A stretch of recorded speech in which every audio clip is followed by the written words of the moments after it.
নমস্কার দর্শক বন্ধু, জীবন মানে অনুষ্ঠানে প্রভু যিশুর নামে আপনাকে স্বাগত জানাই। ঈশ্বরকে ধন্যবাদ দিই যে এই অনুষ্ঠানের মাধ্যমে তার জীবনদায়ী বাক্য আপনার সাথে ভাগ করে নেবার সুযোগ তিনি আমাদেরকে দিয়েছেন। আর আপনি ঈশ্বরের বাক্যের এই ধারাবাহিক আলোচনার মধ্যে দিয়ে বিশেষভাবে উদ্দীপ্ত হচ্ছেন।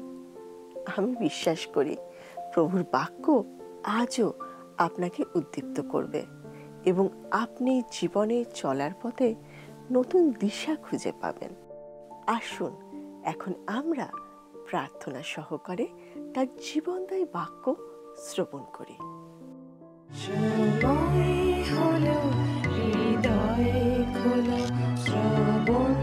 করো জীবন বাণী, নম্র চিতে শ্রবণ করো, নম্র চিতে শ্রবণ করো খ্রিস্ট যিশুর জীবন খানি।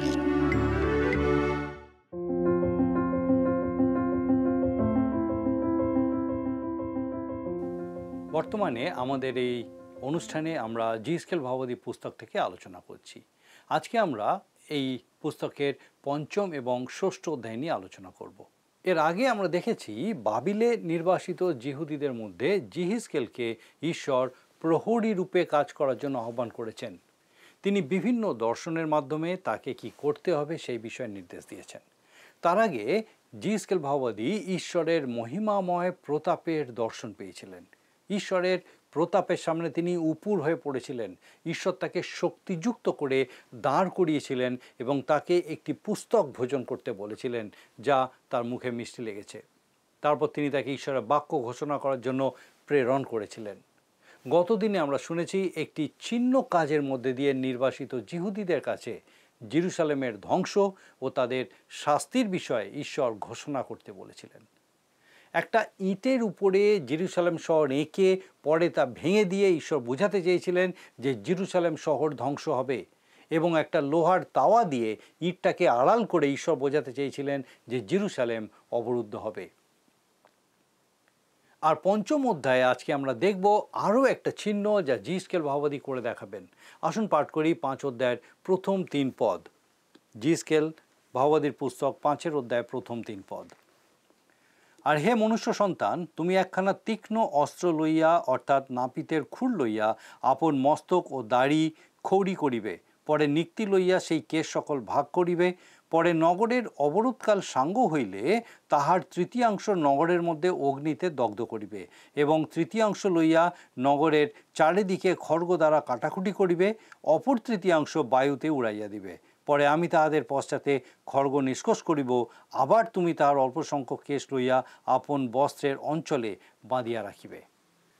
ঈশ্বর জিহিজকেলকে চুলদাড়ি কামিয়ে ফেলতে বললেন। একজন পুরোহিতের পক্ষে এটা স্বাভাবিক বিষয় নয়। যাই হোক, জিহিজকেল ভাববাদী যখন সবার সামনে চুলদাড়ি কামিয়ে ফেলছেন, আমার মনে হয় সেই সময় অনেক লোক জড়ো হয়েছিল সেটা দেখার জন্য। চুল কাটার পর জিহিজকেল ভাববাদী সেই কাটা চুলগুলিকে 3 ভাগ করলেন। এক ভাগ সেই ইটের উপরে রাখা শহরের মধ্যে পুড়িয়ে দিলেন। এর দ্বারা তিনি বোঝালেন জেরুজালেম যখন অবরুদ্ধ হবে তখন 1/3 লোক তার মধ্যে মারা যাবে। আর ঠিক তাই হয়েছিল। সেই কাটা চুলের দ্বিতীয় অংশকে তিনি কেটে কুচি কুচি করলেন। এর দ্বারা তিনি বোঝাতে চাইলেন সেই সময় যারা জিহুদিয়াতে থাকবে তাদের প্রতি কী হবে, তাদেরকে তরবারির আঘাতে হত হতে হবে, এবং সেটাই হয়েছিল। আর তৃতীয় অংশ চুল তিনি বাতাসে উড়িয়ে দিলেন। এর দ্বারা তিনি বোঝালেন সেই ধ্বংসের সময় যে জিহুদিরা মিশরে পালিয়ে যাবে তাদের প্রতি কী হবে, তারাও একইভাবে হত হবে। আর খুব সামান্য কিছু চুল জিহিজকেল ভাববাদী তার কাপড়ের মধ্যে বেঁধে রেখেছিলেন। তার অর্থ সামান্য কিছু অবশিষ্ট লোক তারা জেরুজালেমে ফিরে আসবে। 5 অধ্যায়ের 12 পদে এই বিষয়টা খুব স্পষ্ট করে বলা আছে। আমরা পড়ি 5 অধ্যায়ের 12 পদ। তোমার তৃতীয়াংশ লোক মহামারীতে মরিবে, অর্থাৎ তোমার মধ্যে দুর্ভিক্ষ দ্বারা ক্ষয় পাইবে, অপর তৃতীয়াংশ তোমার চারিদিকে খড়গে পতিত হইবে, এবং শেষ তৃতীয়াংশকে আমি সমস্ত বায়ুর দিকে উড়াইয়া দিয়া তাহাদের পশ্চাতে খড়গ নিষ্কোষ করিব। এই বার্তা জিহিজকেল ভাববাদী খুব স্পষ্ট রূপে তাদেরকে জানিয়েছিলেন। তারপরে আমরা দেখি 17 পদে লেখা আছে, আর আমি তোমাদের বিরুদ্ধে দুর্ভিক্ষ ও হিংস্র জন্তুদিগকে পাঠাইব, তাহারা তোমাকে নিঃসন্তান করিবে, আর মহামারী ও রক্ত তোমার মধ্য দিয়া গমনাগমন করিবে, আর আমি তোমার বিরুদ্ধে খড়গ আনাইব, আমি সদাপ্রভুই এই কথা কহিলাম। জিসকেল ভাওবাদী যে সাবধানবাণী ঘোষণা করেছিলেন তা তৎকালীন লোকেরা শোনেনি। জেরুসালেমের ধ্বংস এবং জিহুদীদের জীবনে যে ভয়ঙ্কর দুঃখ কষ্ট ও যাতনা এসেছিল তা প্রকৃতপক্ষে ঈশ্বরীয় বিচার সম্বন্ধে আমাদেরকে সাবধান করে দেয়। কিন্তু বর্তমানে আমরা তো এই সমস্ত থেকে সম্পূর্ণ বিচ্ছিন্ন। খুব অল্প সংখ্যক মানুষ ঈশ্বরের বাক্যের সাথে যুক্ত আছে। খ্রিস্ট বিশ্বাসীদের সব থেকে বড় অপরাধ হলো ঈশ্বরের বাক্যকে অবহেলা করা, ঈশ্বরের বাক্য না জানা। ঈশ্বর জেরুসালেম নিবাসী ও নির্বাসিত জিহুদীদের কাছে এই বার্তা ঘোষণা করছিলেন, কিন্তু অন্যান্য শাস্ত্রবাক্যের মতো এটাও আমাদের জন্য একইভাবে প্রযোজ্য। ঈশ্বরের বিচার যখন শুরু হবে তখন খুবই দেরি হয়ে যাবে, সিদ্ধান্ত এখনই নিতে হবে। 2 করিন্থীয় 6:2 লেখা আছে, দেখো এখন সুপ্রসন্নতার সময়, দেখো এখন পরিত্রাণের দিবস। মনে রাখবেন, যারা ঈশ্বরের পরিত্রাণ গ্রহণ করেছেন তাদের জন্য এখন সুপ্রসন্নতার সময়, অন্যদের জন্য এখনও বিচার আর দণ্ডাজ্ঞা রয়েছে। যাই হোক, আমরা এবার 6 অধ্যায়ের আলোচনায় যাব। এতক্ষণ পর্যন্ত আমরা জেরুসালেম সম্বন্ধে ভাববাণী দেখলাম। এইবার তিনি সমস্ত ইসরায়েল দেশের বিষয় বলবেন। সমগ্র ইসরায়েল দেশের উপরে দণ্ডাজ্ঞা আসতে চলেছে। দ্বিতীয়বার নবুখুদনেছর যাদের বন্দি করে নিয়ে গেছিলেন তাদের মধ্যে জিহিজকেল ছিলেন। তারা কবার নদীর তীরে কৃষিকাজ করার জন্য বাবিলে কৃতদাস হিসাবে ছিল। এই কবার নদী আসলে ফরাত নদী থেকে একটা বড় খাল কেটে তৈরি করা হয়েছিল। তখনও অনেক মানুষ জেরুসালেমে ছিলেন এবং জেরুসালেম তখনও ধ্বংস করা হয়নি। ভক্ত ভাওবাদীরা একইভাবে লোকদেরকে আশ্বস্ত করত যে কোনো সমস্যা হবে না, সব কিছু ঠিকঠাক চলবে। যারা বন্দী হয়ে বাবিলে গেছে তারাও খুব তাড়াতাড়ি ফিরে আসবে। কিন্তু ইতিমধ্যে জিরোমীয় ভাওবাদী ঘোষণা করছেন যে ইহুদিদের নির্বাসনকাল 70 বছরের জন্য হবে, যদিও লোকেরা তার কথায় কান দেয়নি। তারা ভক্ত ভাওবাদীদের কথাই শুনেছিল, কারণ সেগুলো শুনতে বেশ ভালো লাগতো। আমার মনে হয় মানুষের মনোভাব একই রকম আছে। বিশ্বাসীরা বছরের পর বছর সাবধানবাণী শোনার পরও তারা একই রকম জীবনযাপন করে চলেছে। একটি মণ্ডলীতে বেশ কিছু রবিবার এই রকম সচেতনতার বাক্য, অনুযোগের বাক্য, পরিবর্তনের বাক্য, বিচার ও দণ্ডাজ্ঞার বাক্য শোনার পর মণ্ডলীর একজন উল্লেখযোগ্য ব্যক্তি মণ্ডলীতে আসা বন্ধ করে দেয়। তার বক্তব্য, তিনি উপাসনায় যোগ দেন একটু আশ্বস্ত হওয়ার জন্য, একটু শান্তি পাওয়ার জন্য, কিন্তু তিনি তা পাচ্ছিলেন না। তিনি ঈশ্বরের বাক্য শুনতে চাইছিলেন না। তবে তার ব্যবসার ক্ষেত্রে তিনি বেশ স্বাচ্ছন্দ্য ছিলেন। আমার মনে হয় ওই সব সাবধানবাণী তার জন্য খুব দরকার ছিল। ঈশ্বরের বাক্য ঠিক জায়গাতেই স্পর্শ করেছিল। ঠিক একই রকমভাবে একজন মহিলাও উপাসনায় যোগ দেওয়া বন্ধ করে দিয়েছিল। তার কথা অনুযায়ী প্রচারক তাকে খুব দুঃখ দিতেন। তিনি অন্য মণ্ডলীতে যোগদান করেন এবং সেখানে বেশ খুশি ছিলেন। আসলে সেই মণ্ডলীর উপাসনা পদ্ধতি অন্যরকম ছিল। তাদের প্রচারের মূল বিষয় ছিল বন্ধুত্ব করা এবং মানুষকে প্রভাবিত করা। তারা ইতিবাচক চিন্তার উপরে জোর দিতেন, অর্থাৎ সবসময় ভাবতে হবে ভালো আছি তবেই সব কিছু ভালো হবে। এটা কিন্তু ঈশ্বরের বাক্য নয়। যাই হোক, আমরা 6 অধ্যায় এবং 7 অধ্যায় দুটো ভয়ানক দণ্ডাজ্ঞার বিষয় শুনব। জীবন্ত ঈশ্বরের আরাধনা ত্যাগ করে যারা মিথ্যা ঈশ্বরের পূজা শুরু করেছে তারা ধ্বংস হবে এবং তাদের দেশও ধ্বংস হয়ে যাবে। 6 অধ্যায়ের প্রথম পদে তিনি বলছেন, আসুন দেখি লেখা আছে, আর সদাপ্রভুর এই বাক্য আমার নিকট উপস্থিত হইল।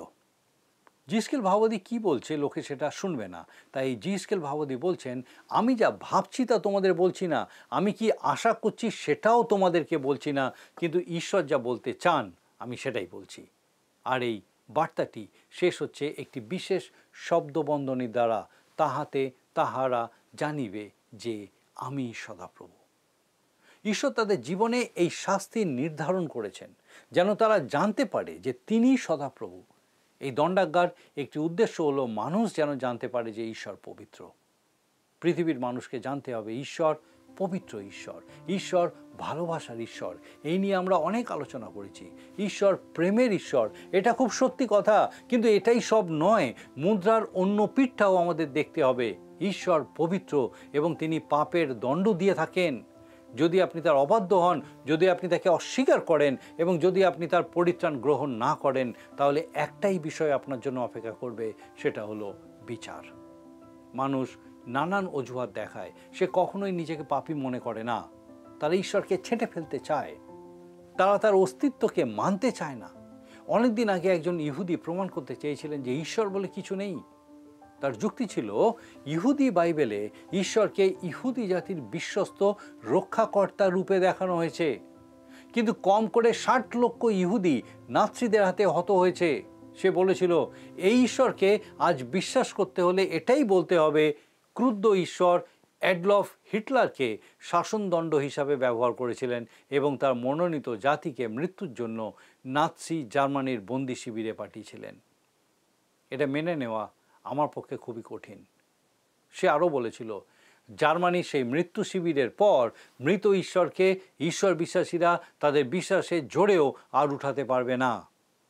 ঈশ্বরের মৃত্যু অর্থাৎ সেই মানুষদের ঈশ্বর বিশ্বাস হারিয়ে গেছিল। দুঃখের বিষয় হলো, তার কাছে ঈশ্বর মৃত, কারণ সে ভেবেছিল ঈশ্বর ইহুদিদের রক্ষাকর্তা, তাই ইহুদিদের কখনো কোনো বিপদ হবে না। কিন্তু জিএসকেল ভাওবাদী যেভাবে ভেবেছিলেন, সে সেইভাবে ভাবতে পারছে না। তাদের জীবনে ঈশ্বরের দণ্ডাজ্ঞা নেমে এসেছে। তারা নিশ্চয়ই কোনো না কোনোভাবে অপরাধী ছিল। তারা ঈশ্বরের দিক থেকে মুখ ফিরিয়ে নিয়েছিল।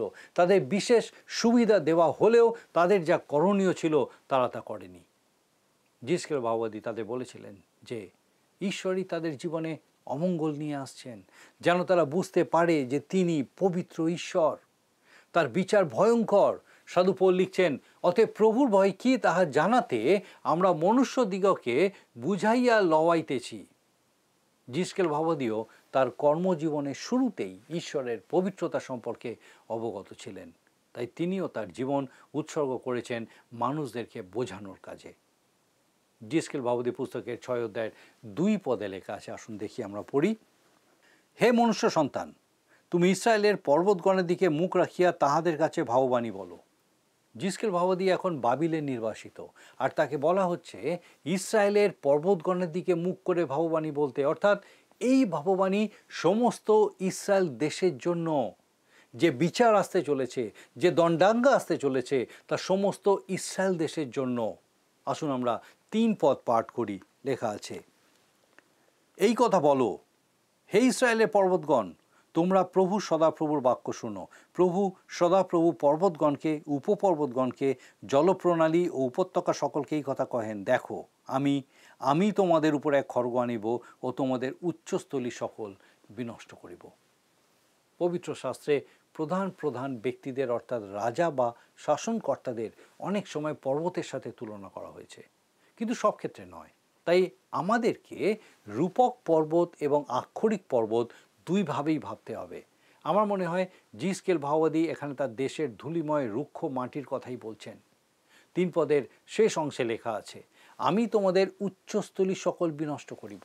সেই সময় ইসরায়েল দেশের বেশিরভাগ গাছের নিচে বিভিন্ন রকমের বেদি তৈরি করা হয়েছিল, আর সেখানে জঘন্য অপরাধ করা হতো। যে সমস্ত জাতি জীবন্ত ঈশ্বরের পরিচয় পায়নি তারাই এইসব করত। কিন্তু এখন দেখা যাচ্ছে ঈশ্বরের মনোনীত জাতি ইসরায়েল, তারাও অন্যদের মতন ঈশ্বর ছাড়া অন্য কিছুর আরাধনা শুরু করেছে। ঈশ্বর বলছেন, তোমাদের উপরে দণ্ডাজ্ঞা আসছে। আসুন আমরা 6 অধ্যায়ের 4 এবং 5 পদ পাঠ করি। তোমাদের যজ্ঞবেদী সকল ধ্বংস ও সূর্য প্রতিমা সকল ভগ্ন হইবে, এবং আমি তোমাদের নিহত লোকদিগকে তোমাদের পুত্তলিগণের সম্মুখে নিক্ষেপ করিব। আমি ইসরায়েল সন্তানদের সব তাহাদের পুত্তলিগণের সম্মুখে রাখিব এবং তোমাদের যজ্ঞবেদী সকলের চারিদিকে তোমাদের অস্থি ছড়াইব। এটা খুবই দুঃখের বিষয় যে জার্মানিতে যে জিহুদিরা ছিল তারা জিএসকেল ভাওবাদী পুস্তক পাঠ করেনি, কিন্তু তারা তাদের দৃষ্টি রেখেছিল হিটলার নামে এক ব্যক্তির উপরে। অবশ্য শুধু তারা নয়, জার্মানির সকল নাগরিকই প্রথম দিকে তার প্রতি ভরসা করেছিল। তাদের উচিত ছিল প্রকৃত জীবন্ত ঈশ্বরের দিকে নজর দেওয়া এবং তিনি কিভাবে কাজ করেন সেই বিষয়ে জানা। ঈশ্বরকে অবহেলা করা যায় না, বিচার হবেই। আপনি কি মনে করেন ঈশ্বর একজন জরাগ্রস্ত বৃদ্ধ যিনি অনেক লম্বা লম্বা দাড়িগোঁফ নিয়ে মেঘের উপরে বসে কুমিরের কান্না কাঁদছেন? মনে রাখবেন, ঈশ্বর হলেন পবিত্র ঈশ্বর। প্রথম অধ্যায়ে আমরা দেখেছি জিসকেল ভাববাদী যে দর্শন পেয়েছিলেন তা পবিত্র ঈশ্বরের দর্শন। তিনি যে চক্রের মধ্যে চক্র দেখেছিলেন তা ঈশ্বরের শক্তি, অর্থাৎ সামনের দিকে এগিয়ে যাওয়ার অর্থ তিনি তার উদ্দেশ্য পূর্ণ করেন। আর এই পৃথিবীর উপরে তার যে দণ্ডাজ্ঞা আসতে চলেছে তা সেই অগ্নি এবং ঘূর্ণ বায়ুর মাধ্যমে তিনি প্রকাশ করেছেন। এইভাবে ঈশ্বরকে জানা হলো তেঁতো ট্যাবলেটের মতো, কিন্তু যখন ডাক্তারের দেওয়া সেই তেঁতো ট্যাবলেট আমরা খাই তখন সেটা আমাদের উপকারী করে। আমরা ঈশ্বরের প্রসঙ্গে আলোচনা করছি, এটা ছেলে খেলার বিষয় নয়। ঈশ্বর পবিত্র, তার মধ্যে কোনো দোষ থাকতে পারে না। আমরাই ত্রুটিপূর্ণ এবং আমাদের সেটা উপলব্ধি করতে হবে। ঈশ্বর বলছেন তিনি ইসরায়েলের বিচার করবেন, আর সেটা খুব সহজ হবে না। আমার মনে হয় ইসরায়েল জাতি তাদের দোষ স্বীকার করতে চায়নি। আসুন আমরা 6 অধ্যায়ের 8 পদটা পাঠ করি। দেখুন লেখা আছে, তথাপি আমি এক অবশিষ্টাংশ রাখিব, বস্তুত দেশ বিদেশে তোমাদের ছিন্ন ভিন্ন হইবার সময় তোমাদের কোনো কোনো লোক জাতিগণের মধ্যে খড়গ হইতে উত্তীর্ণ হইবে। ঈশ্বর বলছেন কিছু লোক থাকবে যারা জীবন্ত ঈশ্বরেরই আরাধনা করবে। পৃথিবীর বিভিন্ন দেশের ছড়িয়ে পড়া ইহুদিরা জীবন্ত ঈশ্বরের আরাধনা ত্যাগ করে অন্য কিছুর আরাধনা শুরু করেছে, কিন্তু তাদের মধ্যেও অল্প কিছু ইহুদি তাদের বিশ্বাসে স্থির থাকবে। এই বিষয়টা বর্তমান মণ্ডলীর ক্ষেত্রেও প্রযোজ্য। বেশিরভাগ বড় বড় সংগঠিত মণ্ডলী আজ উদারপন্থায় বিশ্বাসী, অর্থাৎ যেখানে যেমন সেখানে তেমন। কিন্তু এখনও কিছু খ্রিস্ট বিশ্বাসী অবশিষ্ট আছেন যারা বিশ্বস্ততার সাথে ঈশ্বরের বাক্য অনুযায়ী জীবনযাপন করেন এবং সেই মতন বাক্যের পরিচর্যা করেন। ঈশ্বর তাদের প্রতি নজর রেখেছেন। আসুন আমরা দেখি 9 পদে ঈশ্বর কি বলছেন। লেখা আছে 9 পদ, আর তোমাদের সেই উত্তীর্ণ লোকেরা যাহাদের কাছে বন্দিরূপে নিতে হইবে সেই জাতিগণের মধ্যে আমাকে স্মরণ করিবে, দেখিবে তাহাদের যে ব্যভিচারী হৃদয় আমাকে ত্যাগ করিয়া গিয়াছে ও তাহাদের যে চক্ষু আপন আপন পুত্তলীদের অনুগমনে ব্যভিচার করিয়াছে তাহা আমি ভাঙিয়া ফেলিয়াছি। তাহাতে তাহারা আপন আপন ঘৃণার্য আচার ব্যবহার ক্রমে যে সকল দুষ্ক্রিয়া করিয়াছে তজ্জন্য আপনাদের দৃষ্টিতে আপনাদিগকে ঘৃণা করিবে। ঈশ্বর বলছেন কিছু লোক বেঁচে যাবে এবং তারা বন্দী হয়ে অন্য দেশে ছড়িয়ে পড়বে। এই অল্প সংখ্যক লোকদের কাজ কি হবে? ঈশ্বর বলছেন তারা ঈশ্বরের সাক্ষী হবে। তিনি বলছেন তাদের হৃদয় যা ঈশ্বর থেকে দূরে সরে গেছিল সেই হৃদয়কে তিনি ভেঙে চুরমার করে দেবেন।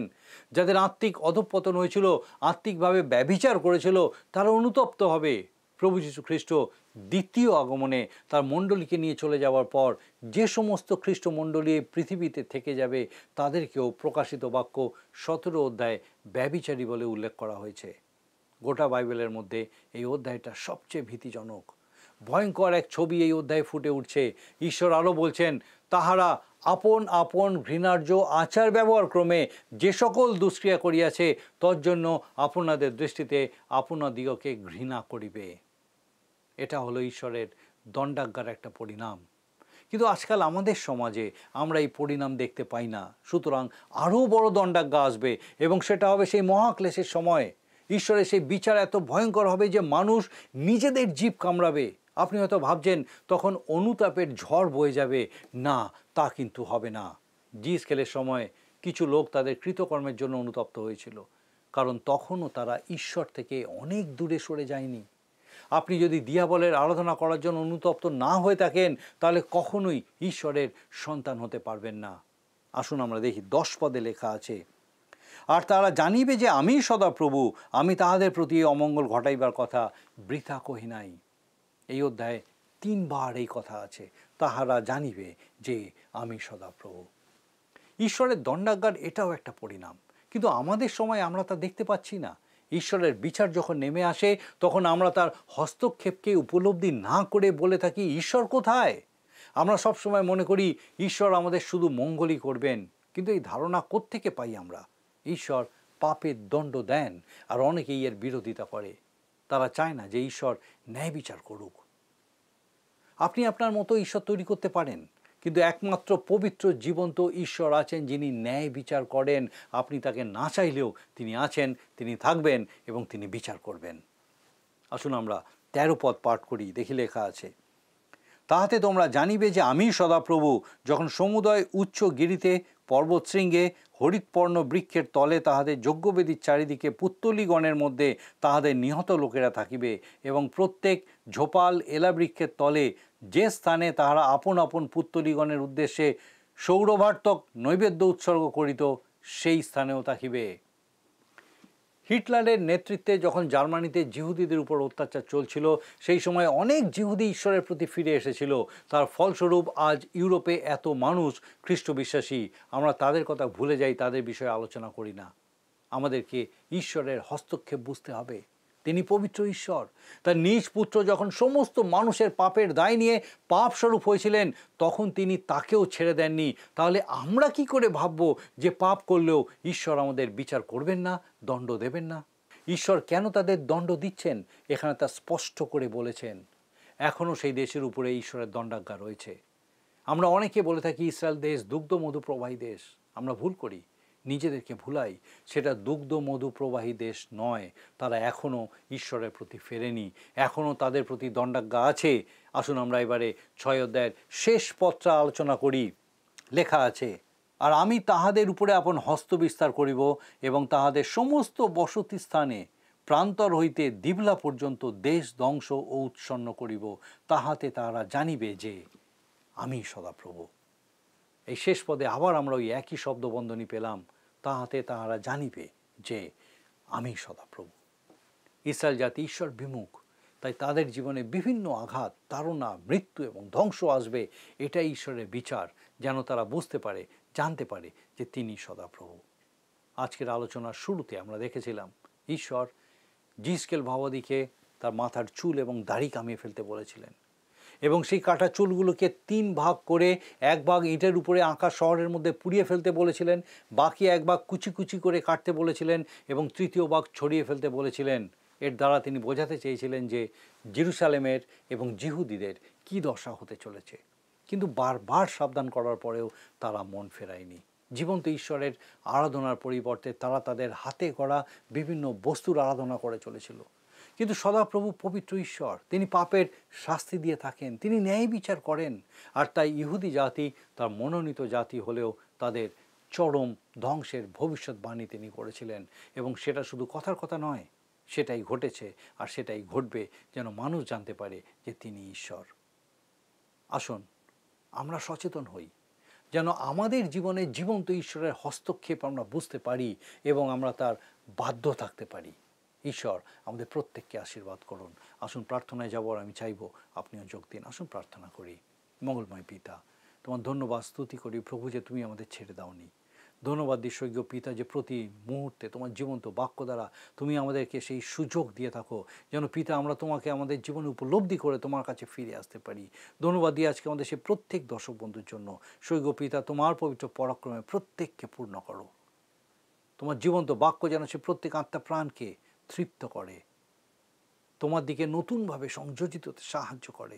প্রভু কৃপা করো, প্রত্যেকে যেন সেই জীবনযাপনের মধ্যে দিয়ে চলতে পারে যা প্রভু তুমি মনোনীত করেছো, যা তোমার দিকে তাদের নিয়ে আসে, তোমার গৌরব করে। স্বর্গীয় পিতা, আমাদের প্রত্যেক দর্শক বন্ধু, তাদের পরিবার পরিজন প্রত্যেককে তোমার পবিত্র আত্মার পরাক্রমে সুস্থ রাখো, সুরক্ষিত রাখো, তোমার অনুগ্রহপূর্ণ রাখো, তাদের সকল ভার নাও। তোমার যিশু নামের ভিক্ষা দয়া করে শ্রবণ ও গ্রহণ করো। আমেন।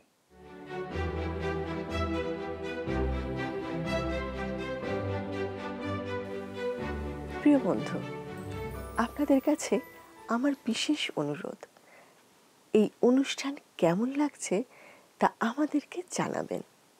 আর যদি আপনাদের কোনো প্রশ্ন থাকে তাও আমাদের জানাবেন। আমরা চেষ্টা করব আপনার প্রশ্নের উত্তর দিতে। আপনি যদি আমাদের এই অনুষ্ঠান বা পুরাতন সম্প্রচারগুলি আবারও দেখতে চান, তাহলে আমাদের অফিসিয়াল ইউটিউব চ্যানেলটি সাবস্ক্রাইব করুন। ভালো লাগলে ভিডিওটি লাইক করুন এবং আপনার বন্ধু বান্ধবদের সাথে শেয়ার করুন। আর অবশ্যই আপনার মতামত কমেন্ট সেকশনে জানান। আমি বিশ্বাস করি এই অনুষ্ঠানের মাধ্যমে ঈশ্বর প্রত্যেক দিন আপনার জীবনে নতুন নতুন আশীর্বাদ যোগ করছেন। আজকের আলোচনার মাধ্যমে আমরা যা কিছু শিখেছি সেখান থেকে একটা ছোট্ট প্রশ্ন করা হবে। আপনি মন দিয়ে শুনে তার উত্তরটা আমাদেরকে পাঠাবেন। প্রিয় বন্ধু, আসুন আমরা আজকের প্রশ্ন উত্তরে আসি। গতকালের প্রশ্নের উত্তর অপশন বি, 7 দিন। আজকের প্রশ্ন, কামিয়ে ফেলার চুলদাড়িগুলিকে জিএসকেল কয় ভাগে ভাগ করেছিলেন? Option A 3, B 5, C 6, D 2।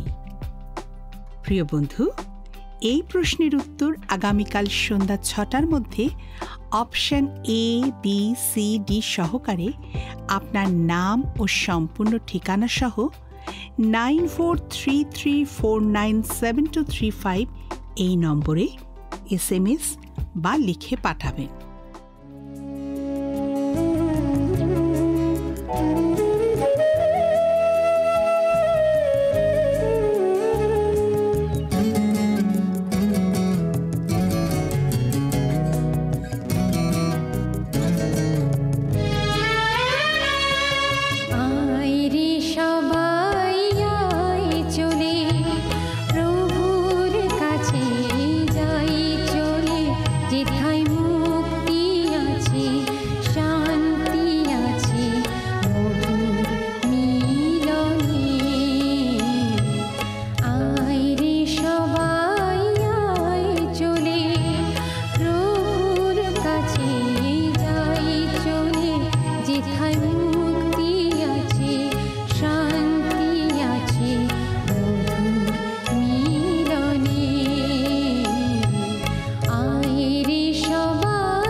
যদি আপনার এই অনুষ্ঠান ভালো লেগে থাকে তাহলে এই নম্বরে একটি মিসড কল করুন, তাহলে আপনি পরের বারের বিজয়ী হতে পারেন।